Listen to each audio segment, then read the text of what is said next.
Selimo se v London v nič kaj prijazno leto 1940, v čas druge svetovne vojne, in to je bil tudi čas 8-mesečnega bombardiranja Londona. Kljub težkim razmeram je tole zgodba najstništva, prijateljstva in ljubezni. Brali sta jo Anika in Maruša. Anika, si predstavljaš, da bi morala 8 mesecev vsak večer, vsako noč v predor podzemno železnico, upajoč, da boš preživela noč? Ne, v bistvu si tega sploh ne predstavljam.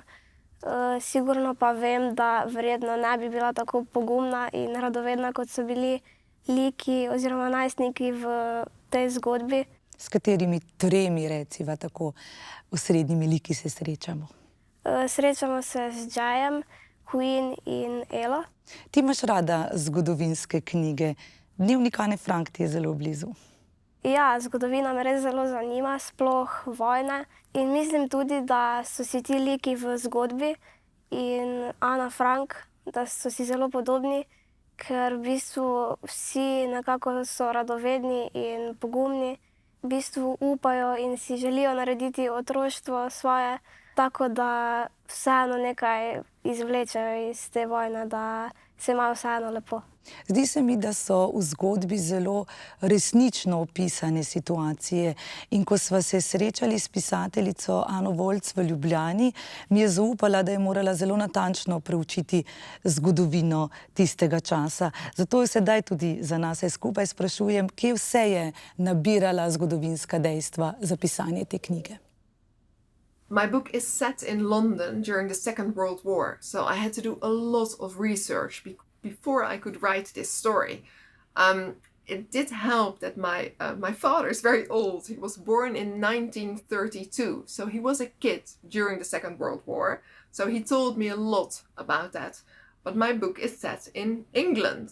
So I traveled to London, I visited museums, and I read a lot about the Second World War before I could start writing my book. Hvala lepa, Ana. Poleg dveh fantovskih likov, kot sva že povedali, sta tu tudi Queen in Ela, dve dekleti odraščajoči. Katera bi bila ti, če bi morala izbirati? Ja, meni se zdi, da bi se bolj poistovetila z Elo, ker sva si v bistvu tudi zelo podobni. Ona je plaha, nežna in na trenutke tudi občutljiva. Ko se gre za nek njen cilj, ki ga želi doseči v življenju, se zato tudi opogumi in se poteguje za to, da ga doseže. In takšna sem v bistvu tudi jaz. Prejšnji teden sem imela tudi sama en tak primer, ko sem imela nastop s klavirjem in me je bilo v bistvu ves dan strah in sem imela tremo in nisem vedela, kako se bo izšlo. Ampak ko sem sedla za klavir, sem si nekako rekla, da sem si to želela in da sem trdo delala in na koncu se je tudi lepo izšel in je bil uspešen. Če se premagaš, zmagaš.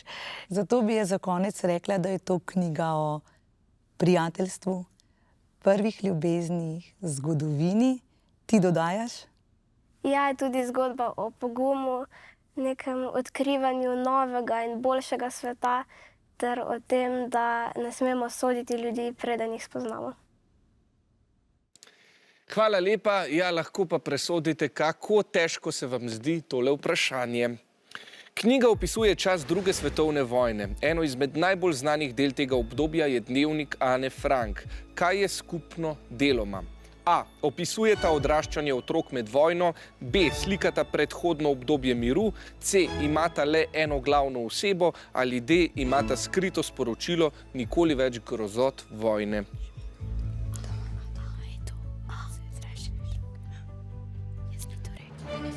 Tole je bilo hitro, obe ekipi menita, da je odgovor A. Tako knjiga Predor kot tudi dnevnik Ane Frank rišeta odraščanje otrok, ki so oropani pravega otroštva zaradi vojne. Pravilen je res odgovor A, to pa prinese 5 točk obema ekipama, bravo!